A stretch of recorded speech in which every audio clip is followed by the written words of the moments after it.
I only had like 150 friends when I posted this, but luckily I don't post a lot at all, so. All right, most of you know my story. Those of you who do not, now you will too. My environment growing up was about as close to perfect, I think, as any kid could have. We raised him in church his entire life, and our kids played a lot of sports, and we would pull him off the pitcher's mound in order to change clothes in the back seat of the van and get to church on time. All through sports and high school and stuff, Cole was very active in school. At age 14, Cole had actually hurt his back. I was taking batting practice and took one step out of the batter's box after batting practice and just hit the ground. Had an extreme pain down my left leg. So shortly thereafter, he had a back surgery. And I'll call it a failed back surgery because it really didn't help. You know, if you think about 10 to 15 years ago, that was really the height of the doctors prescribing opiates. We believed the doctors, but we still had an uneasiness about what they were giving him. And the fentanyl patch really blew my mind that they would give him that. After that, he got very chemically dependent on opioids and then started buying on the street and doing drugs, routinely. My entire life was surrounded on hustling money, whether it was, stealing checks out of mailboxes, washing checks, writing them, having people cash them at banks, dealing drugs to make the money. My entire life and all my energy and focus was around getting and using drugs. It led from one thing to everything you can imagine. For 10 years, we went through it. It was the darkest time of our lives, obviously, going through this, because we really never knew if he was going to live or die, and because it really got very, very bad. I overdosed the first time about 5 years ago, and then it was just essentially once every couple month ordeal. There were times when I would take his little kindergarten picture, and he had a little rugby shirt on, and I would put that down and I would kneel at his bedside of his old bedroom, and I would pray for that little boy, because I was so angry at the man he had become that I was almost too mad to pray for him. He was nothing like the son we raised, nothing. I mean, he was a different person during this drug time. The drugs consumed him. Ended up staying in my car with my dog and on the street sometimes. I mean, I was having so many run-ins with the cops. They would impound my car. I'd have to sleep outside.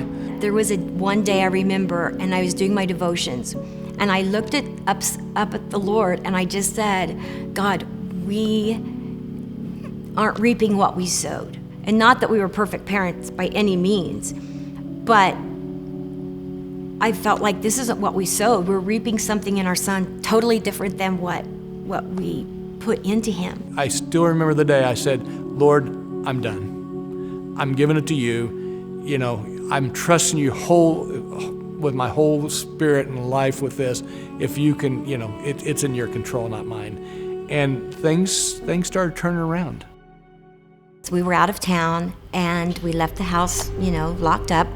And he was at the time not living at our house, and matter of fact, he wasn't allowed to be there if we weren't there. I turned around, went back to the house, and climbed through the window and stayed there for a couple days, was using drugs, obviously, pawned a lot of their gold and that sort of stuff.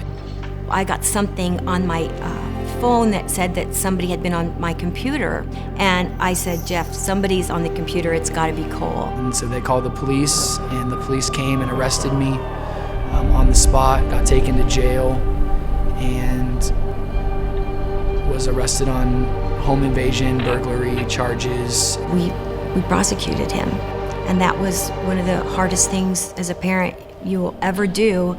But if you don't do the hard stuff, they don't feel the need to change. He got arrested and spent 21 days in jail, and I think that was a turnaround. So I got released to my dad's custody. We were supposed to go to a rehab facility, and I promised the judge he would go to rehab, and as soon as he got out of jail, he took off. We were walking out of the jail, and I just told him, sorry, Dad, and I turned around and ran the opposite way. Within 2 hours had already purchased a bunch of drugs and was using again. We went to a McDonald's both in the other bathrooms and used. And when I walked out, I just called my dad and said, "Dad, if you come pick me up right now, I'll go to that rehab." I said, if you're ready to go to rehab, I'm coming to pick you up. If you're not there, this is your last chance. My dad picked me up. We were on the plane the next day to a place in Pikeville, Tennessee called Our Master's Camp. It's essentially an end of the line for people that have gone through addiction. The leader there preached a message that God really worked through my heart at that time. And on June 27th, so 7 days after I got there, I accepted Christ as my Savior. And that was the change. There was nothing else. He got saved there, and that's how he got out of this mess. The Lord, he finally accepted the Lord as his Savior. I called up my grandpa and grandma, and I asked them while I was still there, and I said, "Can I come live with you guys?" He immediately came to California. He didn't want to go back to Seattle or Redmond, which was great.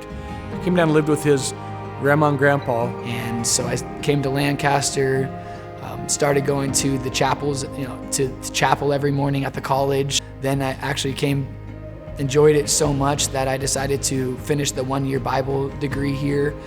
So on the horizon, be getting married July 20th of this year, so just in a few weeks now.